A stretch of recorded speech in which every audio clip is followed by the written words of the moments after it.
네, 우리가 함께 오늘은 부활절을 기념하여서 잠시 전하던 에베소서의 말씀을 멈추고 누가복음의 말씀을 함께 나누도록 하려 합니다. 오늘은 부활절인데 우리가 한 주간의 고난주간을 보내면서 지난 한 주간의 성경 필사와 신앙일기를 아마 실천한 것으로 알고 있습니다. 생각보다 많은 분들이 또 성경 필사를 열심히 해주셔서 감사한 마음이 들었고, 신앙일기를 혹시 적으셨는 분이 있을지 모르겠습니다. 적으셨습니까?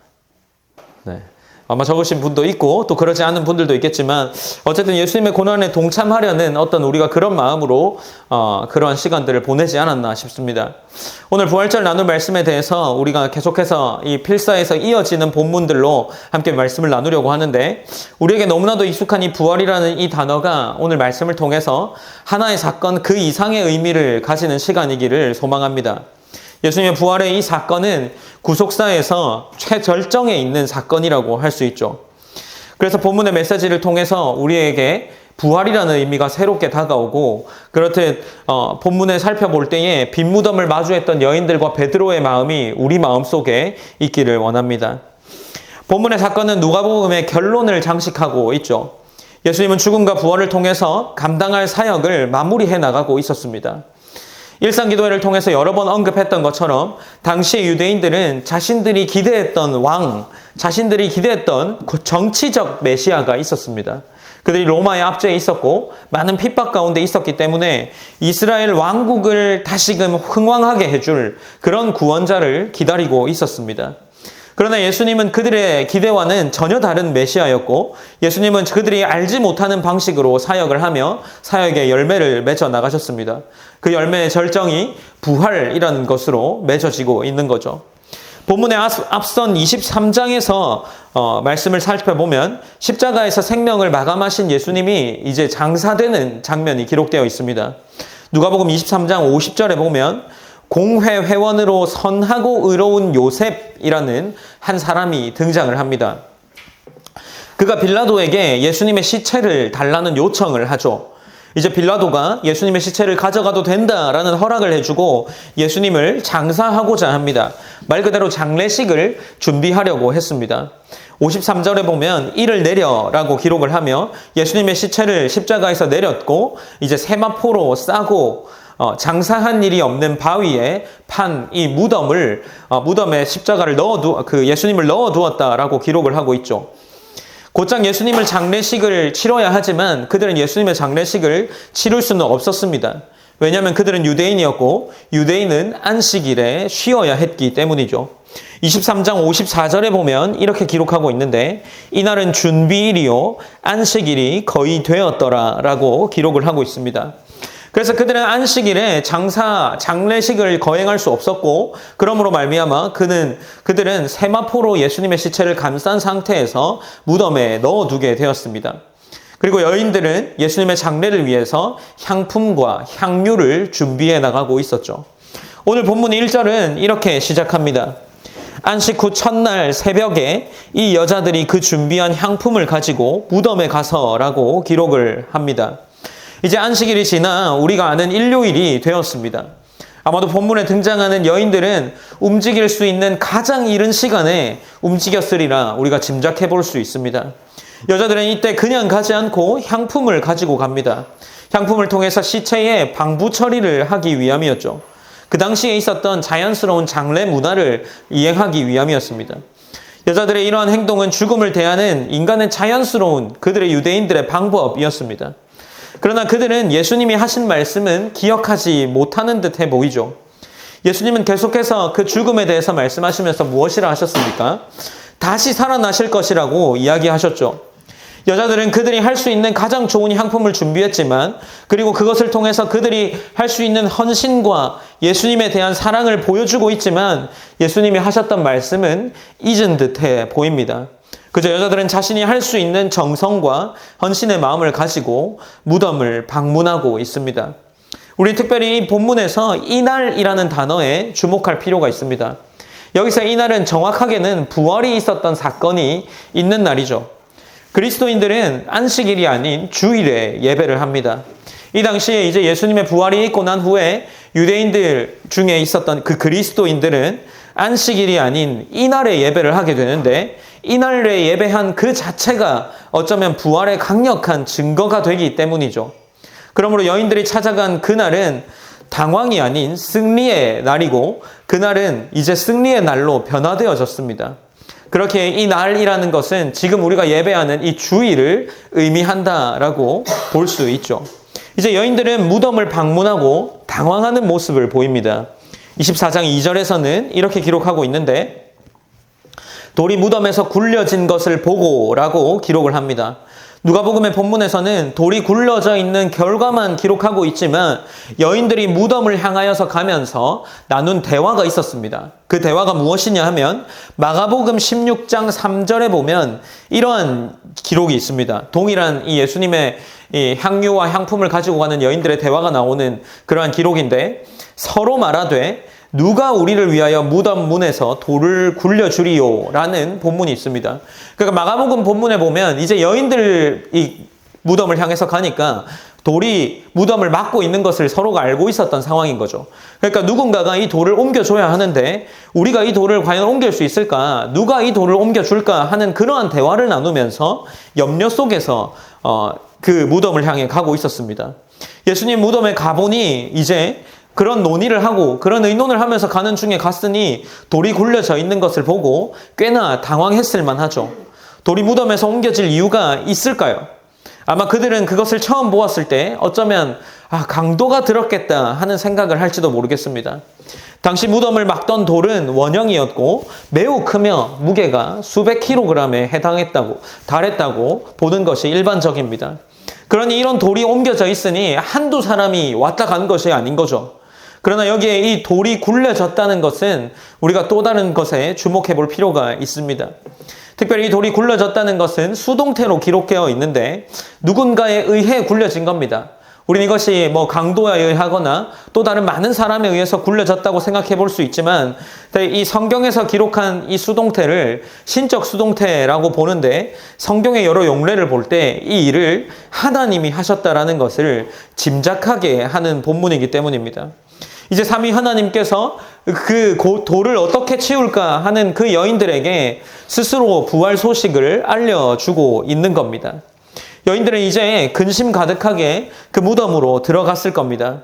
그리고 그녀들이 걱정하기 시작했고 이제 4절에서는 여인들의 감정을 기록할 때 이로 인하여 근심할 때에 문득 찬란한 옷을 입은 두 사람이 곁에 섰는지라 라고 기록을 하고 있습니다.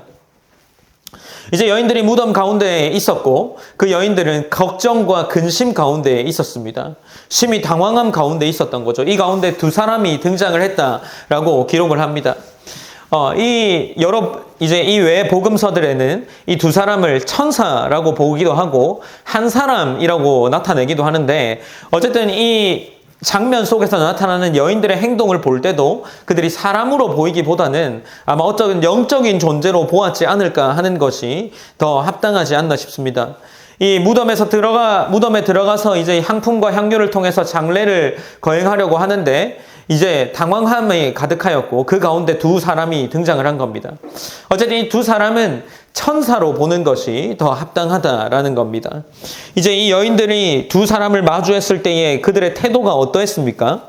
5절에서는 여자들이 두려워 얼굴을 땅에 대니 라고 기록을 하고 있는 거죠. 아마도 이 두 사람을 보고 두려워 얼굴을 땅에 댄 이 모습을 볼 때에도 그들이 마주한 이 존재가 사람이라기보다는 천사이지 않을까 하는 생각이 들 수 있습니다. 어쨌든 그 두 존재는 여인들을 향하여서 이렇게 말하고 있습니다. 어찌하여 살아있는 자를 죽은 자 가운데서 찾느냐라고 묻고 있는 거죠. 왜 찾느냐라는 이 질문이 단순히 그들에게 질문으로 보일 수 있겠지만 이것은 그들에게 왜 찾는지 너희가 한번 생각을 해봐라 하는 권면의 정도가 아니라 꾸짖음으로 보는 것이 더 합당합니다. 오히려 이 질문은 책망에 가까운 거죠. 조금 의역해서 말하면 너희가 그렇게 들었음에도 불구하고 왜 아직도 무덤에서 그분을 찾고 있냐라는 질문을 하고 있는 겁니다. 하지만 여인들에게 여전히 이는 놀랄만한 질문입니다. 여인들은 사흘 전에 무엇을 보았습니까? 예수님이 죽은 것을 그들의 눈으로 보았습니다. 아리마대 사람 요셉이라는 그 사람이 시체를 받아서 세마포에 감싼 것도 보았고 무덤이 돌로 닫혀 있다라는 것을 그들이 알고 있는 것을 볼 때 그렇게 무덤이 돌로 닫히는 것까지 보고 갔던 것으로 생각해 볼 수 있죠. 그러니 여인들을 향하여서 지금 이 두 존재가 살아있는 자를 죽은 자 가운데서 찾느냐라는 이 질문을 하는 그것이 그녀들에게는 굉장히 당황스러운 질문일 수 있습니다. 이제 두 존재가 다시금 이야기를 이어나가면서 6절에서는 이렇게 기록합니다. 여기 계시지 않고 살아나셨느니라. 갈릴리에 계실 때에 너희에게 어떻게 말씀하셨는지를 기억하라 라고 이야기를 이어나갑니다. 누가복음 9장에서도 동일한 예수님의 말씀이 있었습니다. 17장에서도 18장에서도 예수님은 이 말씀을 하셨습니다. 자신이 죽어야 할 것을 말씀하셨고 그리고 동시에 자신이 다시 살아나실 것이라는 이야기를 하셨습니다. 여인들 앞에 두 존재가 하는 말은 7절에 기록되어 있는데 7절에서는 이제 어떤 말을 했는지를 말하고 있습니다. 인자가 죄인의 손에 넘겨져 십자가에 못 박히고 제3일에 다시 살아나야 하리라 라고 말씀하셨던 이 말을 그녀들로 하여금 상기시키고 있는 거죠. 사랑하는 성도 여러분, 어떻습니까?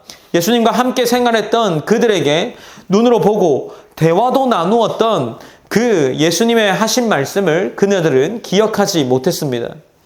그들이 보여준 이 모습은 어쩌면 기억하고 묵상해야 하는 이 삶이 얼마나 중요한지를 깨닫게 합니다. 그들 눈앞에서 예수님의 십자가의 죽음은 예수님이 하셨던 모든 말씀을 허망하게 했고 그들이 가졌던 목적을 상실하게 했을지도 모릅니다. 여인들은 이제 예수님의 죽음, 그 시체를, 장례를 잘 치료하겠다는 그 생각 이외에는 없었지 않았겠습니까? 여인들의 이러한 태도는 제자들의 태도와도 크게 다르지 않았으리라 생각합니다. 일상기도회를 통해서 살펴보았던 계속되는 예수님의 말씀에 대한 제자들의 태도는 어떠했습니까? 마지막 만찬이 있고 나서 예수님이 산으로 기도하러 가셨을 때 따라 나섰던 제자들이 모습은 어땠습니까? 제자들이 예수님을 향해서 예수님에게 기도하라라는 그 말씀을 들었고 제자들은 기도하고 있었습니까? 그들은 졸음을 이기지 못하고 자고 있었습니다. 예수님의 죽음 이후에는 제자들은 두려워했습니다. 요한복음 20장 19절에 보면 이런 기록이 있는데 이날 곧 안식 후 첫날 저녁 때에 제자들이 유대인들을 두려워하여 모인 곳의 문들을 닫았더니 라고 기록을 하고 있습니다. 그러니까 예수님의 이 저녁 때에 라고 기록된 것은 이미 그들이 예수님의 시체가 없던 것을 눈으로 확인한 후였습니다. 그런데 제자들은 어떠했습니까? 유대인들이 두려워서 그들이 모여있던 곳의 문을 닫았다라고 성경은 기록하고 있습니다. 그리고 이제 이 함께 모여있던 제자들의 모습 속에서 우리는 또 무엇을 발견할 수 있습니까? 이제 예수님을 만났음에도 불구하고 그들이 어디로 떠나갑니까? 각자의 원래 일터로 떠나서 요한복음 21장에 보면 그들의 모습은 어부의 생활을 하고 있는 것으로 보고 있습니다. 예수님의 말씀을 기억하지 못하고 각자의 본래 모습으로 돌아가서 그들이 하던 일을 하고 있을 뿐이었습니다. 눈앞에 일어난 부활의 사건을 보고 빈 무덤을 보았음에도 그들은 여전히 예수님의 부활의 사실을 확신하지 못했습니다. 말씀을 통해 제자들의 모습을 보고 이 여인들이 말씀을 기억하지 못했던 그것을 본다면 우리들 또한 이 모습을 통해서 노력을 기울여야 한다는 것을 알 수 있지 않겠습니까? 우리 또한 이 예수님이 하신 가르침과 말씀을 기억하기 위한 그러한 노력과 그러한 헌신과 그러한 기도가 우리 삶에 있어야 한다는 겁니다. 우리 말씀을 통해서 이 사실을 발견할 수 있습니다. 다시 본문으로 돌아와 봅시다. 여인들이 이제 예수님이 했던 말씀이 떠올랐습니다. 7절에서 이 두 존재가 예수님이 하신 말씀인 인자가 죄인의 손에 넘겨져 십자가에 못 박히고 제3일에 다시 살아나야 하리라 하셨다라는 이 말씀을 들으니까 이제 8절에서 그들의 반응이 나오는데 그들이 예수의 말씀을 기억하고 라고 나와 있습니다. 그러니 이제 이 말씀을 듣고 나서 여인들은 예수님이 하셨던 말씀이 떠오른 겁니다. 이 말씀이 사실이었구나 하고 떠올라서 그들이 곧장 행동으로 옮기는데 그 행동이 무엇입니까? 9절에서는 무덤에서 돌아가 이 모든 것을 11사도와 다른 모든 이에게 알리니라고 기록을 하고 있습니다. 이제 여인들이 예수님의 이 부활 사실을 확신하고 나서 가는 거죠. 사도들에게, 곧 예수님과 함께 했던 제자들에게 이 사실을 알리고 있습니다. 그런데 이 제자들이 이 사실을 듣고 나서 어떤 반응을 보입니까? 사도들은 그들의 말이 허탄한 듯이 들려 믿지 아니하나 라고 기록을 하고 있습니다. 오늘 본문 24장 11절 말씀에서 나오는데, 이 11절에서 여인들의 말을 듣고 나니 사도들의 반응은 그들의 말이 허탄한 듯이 들려 믿지 아니하나 라고 기록을 하고 있는 거죠. 여기서 허탄한 듯이라고 번역한 이 단어는 터무니없게 라고도 번역을 할 수 있는데, 한 학자는 이 표현에 대해서 의학 용어로 소개합니다. 특별히 이 의학 용어로 소개할 때 이렇게 말합니다. 정신병 환자의 상식을 넘어 있는 정신없는 말을 표현할 때 사용하는 단어다라고 이야기를 합니다. 그러니까 이 여인들이 보고 온 겁니다. 이제 예수님의 천사들을 통하여서 예수님의 부활 소식을 들었고, 이제 그녀들 마음 안에 부활이 확신이 되니까 11 사도들과 그들의 모인 또 다른 사람들에게 가서 부활의 소식을 알리는 거죠. 그러니까 이 부활의 소식을 들었던 사도들이 무엇이라고 생각하냐면, 이 여자들이 지금 정신병에 걸렸구나 라고 생각하고 있는 겁니다.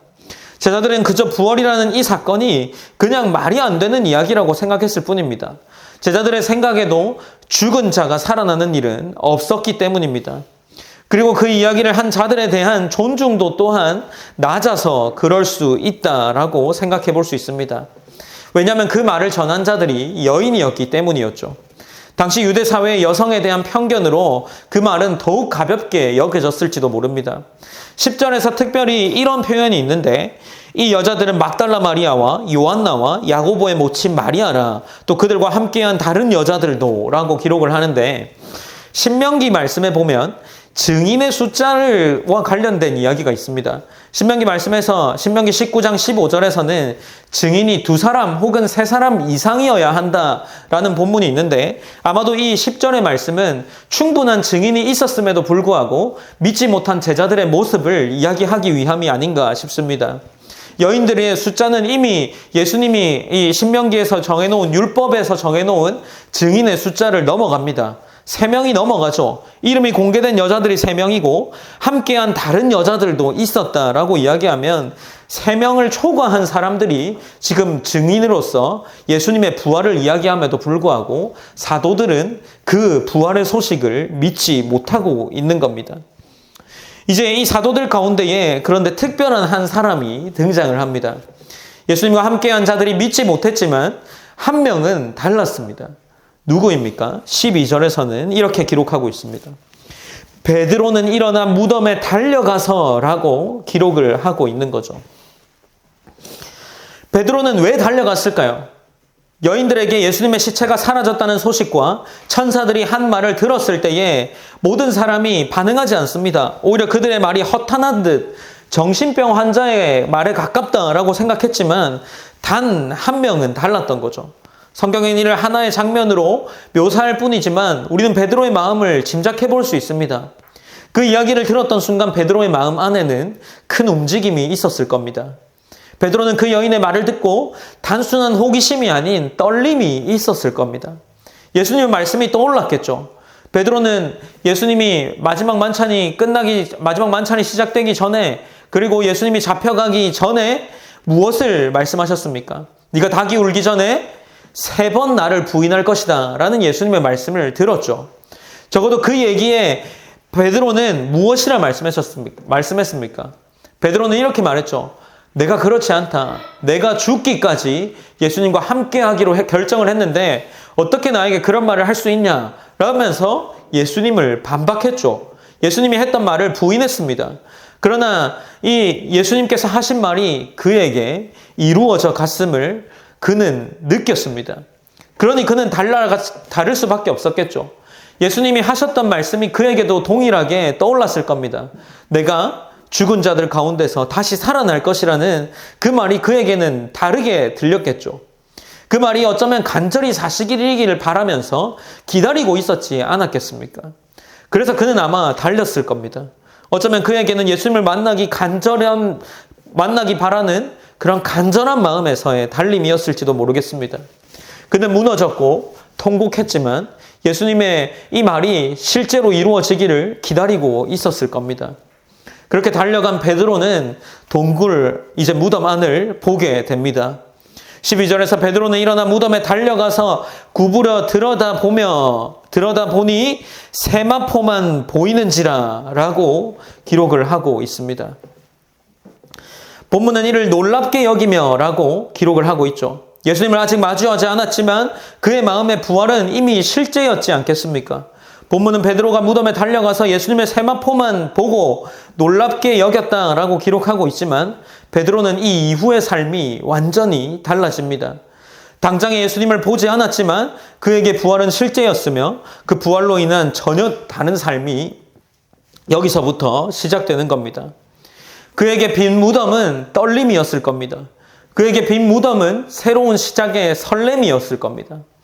사랑하는 성도 여러분, 어떻습니까? 저와 여러분은 빈 무덤의 소식 앞에 서 있는 사람입니다. 부활의 증인들이 남긴 증언과 하나님의 말씀을 통해 우리는 예수 그리스도께서 참으로 부활하셨다는 사실을 믿음으로 고백합니다. 그 믿음이 우리를 살리고 우리를 다시 일으킵니다. 베드로가 다시 일어나 복음이 증인이 되었던 것처럼 우리도 부활하신 주님의 증인으로 살아가야 할 줄로 믿습니다. 부활이라는 이 소식이 단지 역사적 해프닝으로 머물러서는 안 됩니다. 부활은 우리 삶을 변화시키는 능력이고 빈 무덤은 죄와 죽음의 권세가 끝났다는 예수님의 선언이었습니다. 빈 무덤은 실패와 절망에서 다시 시작할 수 있다는 하나님의 초청인 거죠. 그리고 빈 무덤은 이 땅의 모든 눈물과 아픔 위에 하나님의 회복이 임할 것이라는 하나님의 약속입니다. 그렇다면 우리의 삶도 부활을 아는 삶이라면 우리의 삶이 무엇인가 변해야 한다는 거죠. 부활하신 주님을 믿는다는 것은 어느 날 예수님이 살아나셨다는 그 사실을 믿는 것 이상이어야 합니다. 그것은 이제 우리의 삶이 예수님의 부활 생명 안에 있다라는 것을 믿는 것이고 매일매일이 주님의 부활 안에서 새롭게 시작된다는 것을 믿는 일입니다. 그리고 그것은 단지 개인의 감격으로 끝나지 않고 부활의 소식을 전하는 그러한 증거의 삶으로 나아가야 합니다. 사랑하는 성도 여러분, 어떻습니까? 우리는 어떻게 살아나가야 하겠습니까? 본문의 설교를 준비하면서 부활을 생각함과 동시에 이 부활과 관련된 한 말씀이, 영생이랑 관련된 이 말씀이 제 머리를 떠나지 않았습니다. 개인적으로 마음 깊이 새겨놓은 말씀이고 일상교회를 개척하면서도 이 일상이라는 단어와 함께 선명하게 계속해서 떠오르는 말씀입니다. 우리 함께 읽어보길 원하는데 요한복음 17장 3절 말씀입니다. 요한복음 17장 3절 말씀입니다. 네, 다 찾으신 줄 알고 우리 한 목소리로 함께 읽으시겠습니다. 시작. 영생은 곧 유일하신 참 하나님과 그가 보내신 자 예수 그리스도를 아는 것입니다. 네, 요한복음에서 이렇게 말합니다. 영생에 대해서 이야기하기를 부활을 아는 삶에 대해서 이야기하는 거죠. 부활을 아는 삶은, 영생은 곧 유일하신 참 하나님과 그가 보내신 자 예수 그리스도를 아는 것이다. 그러니까 삼위 하나님을 아는 것이다 라고 이야기하는 거죠. 그분의 사역과 부활의 은혜를 아는 자의 삶에 대한 말씀입니다. 영생은 무엇입니까? 삼위 하나님을 아는 것입니다. 믿는 것이고, 이 삶은 단지 교회에 나오는 종교적 삶을 이야기하지 않습니다. 주님의 부활이 매일매일 삶을 이끌어가는 실제가 된다는 이야기인 거죠. 우리가 하나님을 알지 않습니까? 삼위 하나님의 부활 소식과 이 삼위 하나님의 구속 사역을 알지 않습니까? 그렇다면 우리는 지금 영생을 살아내고 있다는 겁니다. 부활하신 주님을 만난 자들은 결코 예전의 모습으로 돌아갈 수 없습니다. 베드로는 두려움 대신 담대함을 입었죠.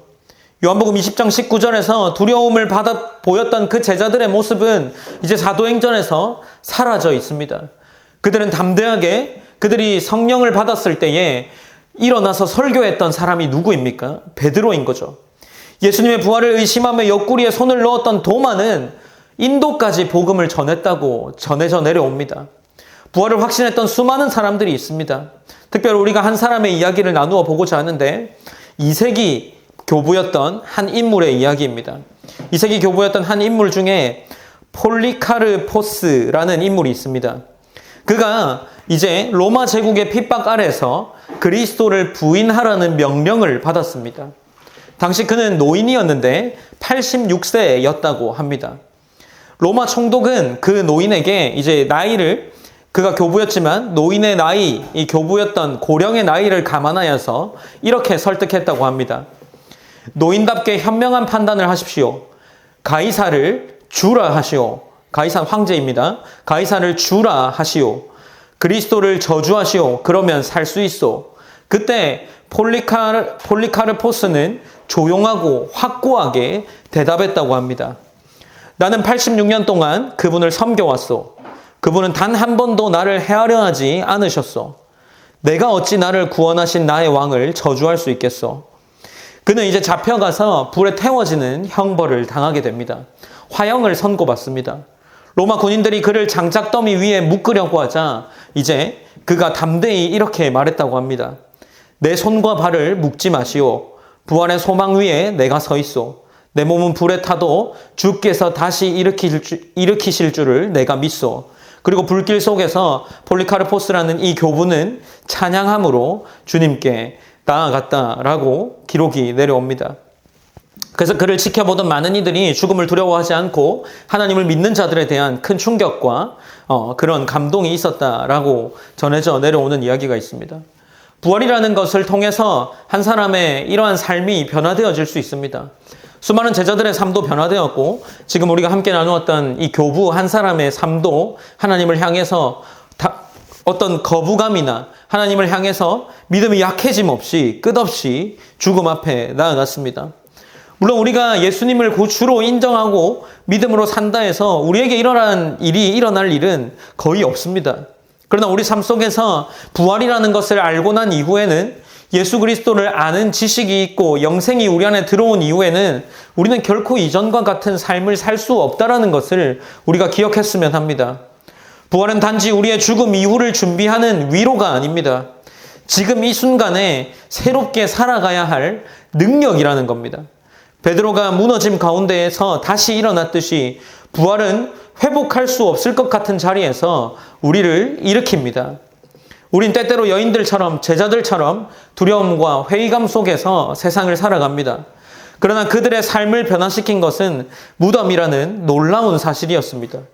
죽음을 이기신 주님, 그분이 정말 살아계시다는 믿음이 그들의 삶을 송두리째 바꾸었습니다. 이제 우리도 그 부활의 사실을 믿는다면 우리의 삶 또한 송두리째 바뀌어야 한다는 겁니다. 우리 안에 주님의 살아계심이 있다면 우리는 더 이상 과거의 실패에 머물러 있을 수가 없습니다. 절망의 자리를 떠나서 소망의 걸음을 내딛어야 합니다. 그리스도의 부활이 우리 안에 살아 움직이고 있다면 우리는 매일의 일상 속에서 진리를 담대하게 전하며 살아나가야 합니다. 제가 한 주를 보내면서 이 말씀과 동일하게 한 가사가 계속해서 머물러 있었습니다. 아마 아시는 분도 있겠지만 제가 이 가사를 함께 읽어봤으면 좋겠다 싶어서 함께 한번 나누어 보고자 하는데 어노인팅이라는 예배팀의 그 찬양의 가사입니다. 이 가사에 보면 이런 가사가 있는데 우리가 한번 한 목소리로 전체 가사를 한번 읽어봤으면 좋겠습니다. 읽으시겠습니다. 시작.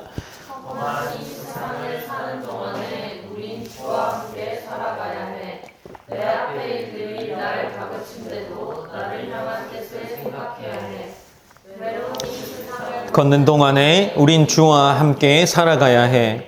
어두운 절망이 내 눈을 가려도 나를 향한 소망 붙들어야 해. 믿음, 은혜, 소망, 참된 평화가 여기에 있네. 원하는 걸 얻기 위함이 아냐. 더 나은 걸 갖기 위함도 아냐. 보이진 않지만 나를 사랑하신 분 주와 사랑하며 살 거야. 내 뜻대로 되지 않을지라도 나 가진 걸 놓아야 할지도 몰라. 세상이 모르는 가장 아름다우신 주와 함께 걸어갈 거야. 우린 주와 함께 살아가야 해. 네, 이 가사가 있는데 제가 이 설교를 준비하면서 몇십 번을 들었던 것 같습니다. 특별히 어떤 가사에 많이 마음이 와닿았냐면 믿음, 은혜, 소망, 참된 평화가 여기에 있네. 원하는 걸 얻기 위함이 아니야. 더 나은 걸 갖기 위함도 아니야. 보이지 않지만 나를 사랑하는 분 주와 함께 살아갈 거야. 내 뜻대로 되지 않을지도 몰라. 나 가진 걸 놓아야 할지도 몰라. 세상이 모르는 가장 아름다우신 주와 함께 걸어갈 거야. 우린 주와 함께 살아가야 해. 라는 그런 가사였습니다. 우리가 부활의 소식을 안다는 것은 이런 거죠. 우리가 원하는 걸 얻기 위해서 나아가는 게 아닙니다.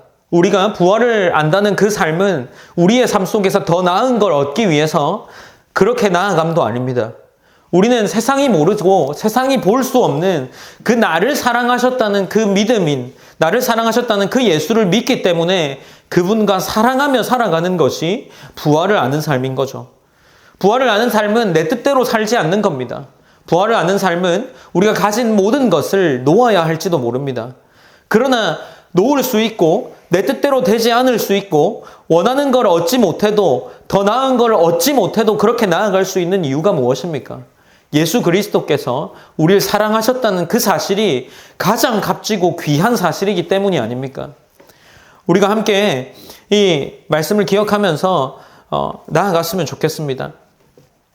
성찬을 하기 전에 먼저 기도함으로 이 성찬을 준비하면서 나아갔으면 좋겠는데 함께 우리가 나아갈 때 조금 전에 고백했던 예수님 그의 희생 기억할 때를 찬양하면서 나아갔으면 좋겠습니다.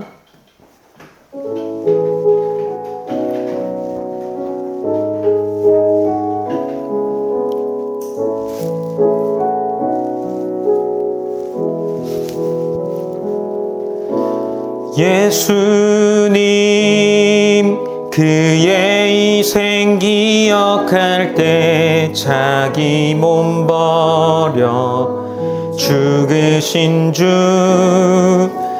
나 항상 생명 주신 그 은혜를 마음에 새겨 봅니다. 마음에 새겨 봅니다. 주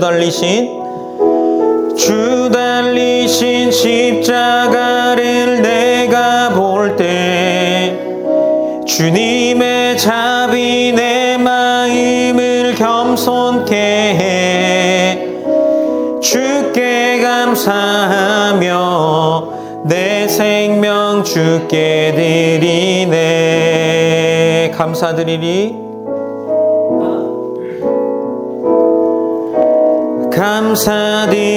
감사드리리 주의 십자가 나의 친구 되신 주